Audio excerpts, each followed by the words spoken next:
Alright, today we have a couple frames to look at for Tiny Whoopin'. So we have the standard Ductrix frame, which is right here. Okay, so this one's been broke. It's got quite a bit of weak spots on it.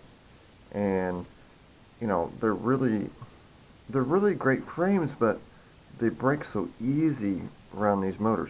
And people try putting needles, heating them up and making a stud in there and things like that. I've tried also like super gluing them lots, of course.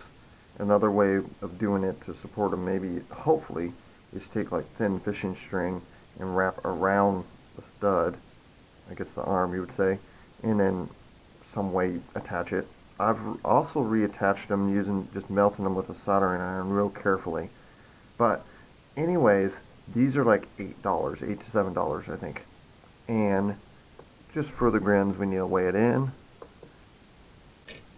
And it says 3 grams. Well, 2 to 3 grams probably.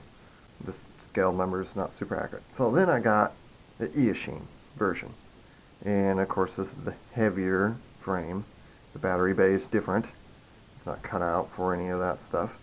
But it weighs 5 grams. It's heavier.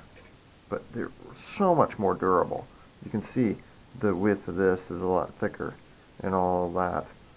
And yeah, they're a lot better. Anyways, you have to have better motors on this, of course. And then the flight control board sits just right here. Well, this is the Eachine flight control board, which I'm not a fan of.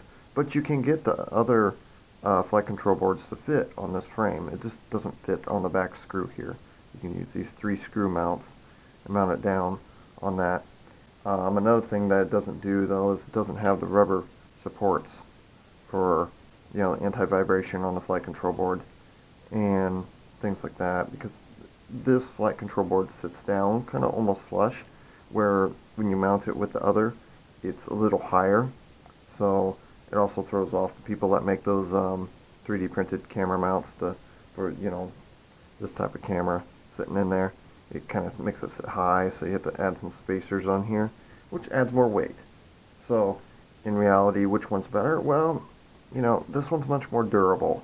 Of course, you can buy the aluminum carbon fiber upgrade frame, but I've got one of those, and I have a friend that has another one of those too. The bails always bend on them, and it's kind of soft.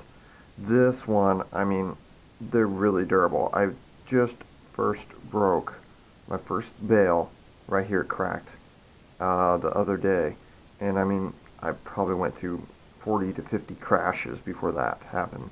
I mean, hard ones too, hitting things, at 5 or 6 miles an hour, even harder, and that much more weight is a lot heavier impact. And, this one, you try to do that, any kind of that little bit of stuff like that, and it would just, it'd just die instantly. I mean, I've seen them break these within 2 crashes or less. And not even fast ones, just, I mean, a good hit. That's all it took. And it just, because when it compresses here, it pulls on these joints. And it'll break here or here first. And so that's what we got.